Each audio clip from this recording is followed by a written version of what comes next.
All right, guys. So today we are talking about landlord-friendly states. Probably like the best states to invest in, right? As real estate investors.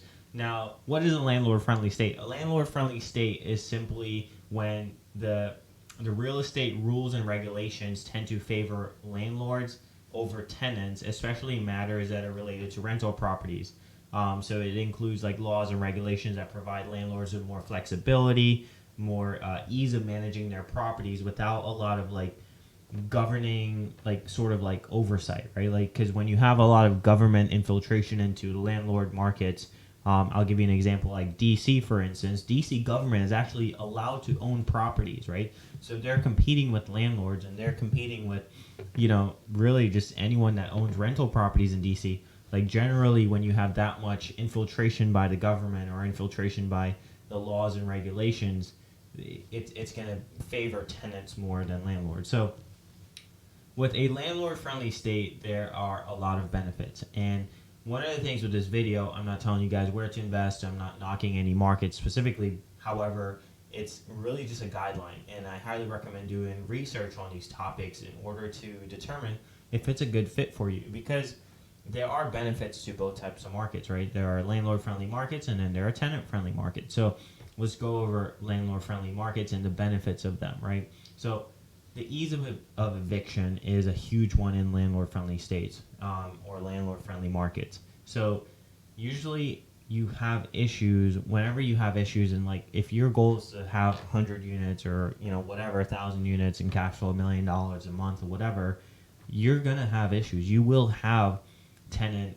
issues, and you will have to evict someone at some point, right? Like the statistics won't let you go, right? So ease of eviction in a landlord friendly market, is really, it makes it easier to evict the tenants. The rules are really clear, and they may not necessarily favor landlords, but it might just be cut and dry. It might just be an equal market where it's neither friendly to landlords nor friendly to tenants, right? So but they have clear guidelines. So for instance, like during the pandemic, there were a lot of people that were stuck in tenant friendly states where they couldn't evict people, right? Because the CDC said, "Oh, well, you cannot evict somebody," right? So, when you have that much oversight by the government, that much infiltration, that much power, then they get to tell you how to spend your money, and that's not good. So, investing in landlord-friendly states brings back the control in your court. So, ease of eviction is a huge one. Landlords will find it a lot easier to evict tenants. So, one of the things I recommend is like, hey, the states that you're investing in, do research on the eviction process and see if that's something you want to tackle, right? Maybe you don't care. Maybe, you're like, what, I don't care. Like, I'll invest in whatever market, and you don't care about evicting people, right?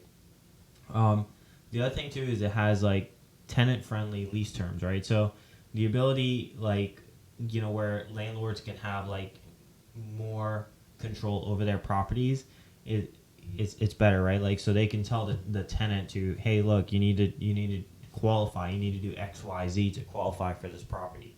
And those leasing terms is like, let's say, for instance, like you want to maybe sell the property for whatever reason because you found a better investment, then you have the opportunity to even go back and say, hey, look, like I need you to be out. Like I need you to, like I'm giving you 60 or 90 days. I'm going to sell this because I've identified another property that I want to purchase, right? So you could do those with tenant friendly and really like flexible leasing terms. And then you have more access to the property, right? So typically in a landlord friendly state, you will have more access to your property, and you can put these things in your lease. I'm not saying that these only exist in landlord friendly markets, but you just got to put them in, and you got to do research on what sort of like what is allowed, right, legally. Again, like it all goes back to those legal guidelines. A lot of states do require you to have licenses. Some states, they don't care. Like you don't need to have a license until you have X amount of properties, right? So it's really important to understand that, hey, what is required? What is the county looking over me for, right? What are they looking over my shoulder, and what are they wanting to see?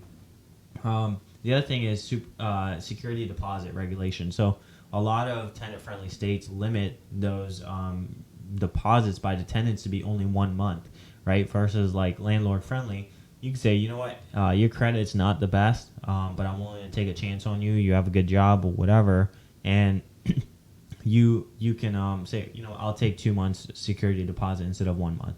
So a lot of them too, like you can't even say, hey, like you can pay like ahead of time. Like sometimes you're not even allowed to say that. So look at research the security deposit regulations in those states and counties that you're in. Rent control is a huge one, right? Rent control in a lot of tenant friendly states are a thing, right? So like where the state tells you, hey, you cannot raise rent by X amount, right? You can only raise rent by, 2 or 3% and not, 5%, even though the cost of the home went up by XYZ, right? So it's really important to understand, like, hey, look, these markets have rent control policies, and you have to see if the property that you're buying or the property or the states that you're investing in falls under rent control, right? Because the other thing too with rent control is not every single market or not every single property in that tenant-friendly market will have that, right?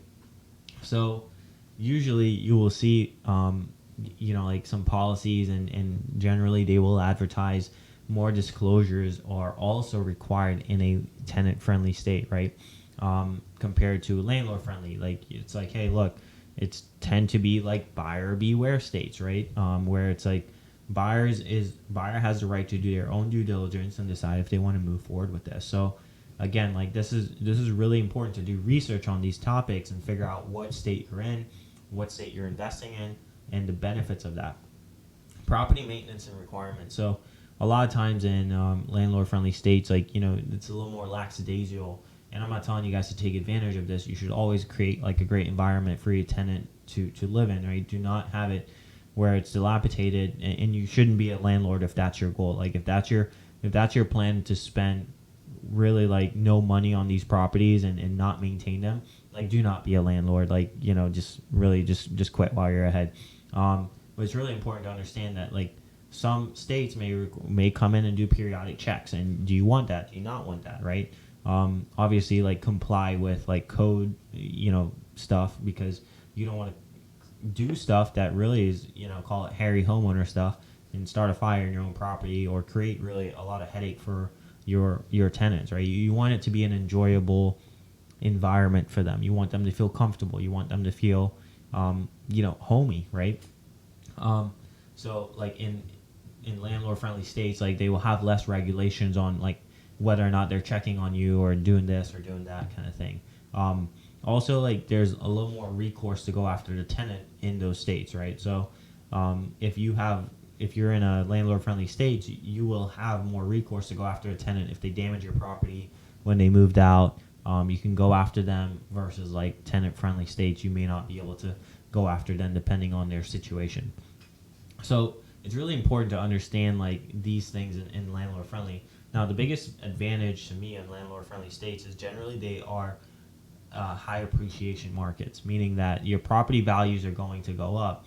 And it's really important to understand like, hey, like this is an appreciation market. Generally, it's going to be landlord friendly. Generally, it's going to be a red or purple state. Most blue states are going to be tenant friendly. So, kind of use that as like sort of a guideline, and then look and do research deeper into the county laws and regulations and guidelines. See if they require you to have a license. A lot of places, again, require you to have licenses. A lot of places, like, you can't do Airbnb because of the regulation, because the hotel lobby is so big in those areas. So make sure you do research. Again, like landlord-friendly states will generally be growth markets and not necessarily cash flow markets compared to tenant-friendly states. They will have more of like high cash flow, low appreciation, typically in like, major metro markets, that kind of thing. So that's the gist on landlord-friendly states and what they are, or landlord-friendly markets. Like I'll definitely be talking about tenant-friendly, markets and really what their advantages are, because they do have some advantages. And again, if you're looking for appreciation, landlord-friendly is the way to go. And it's very like nice, steady growth compared to maybe not as much growth and, high cash flow. All right, I'll see you guys on the next video. Take care.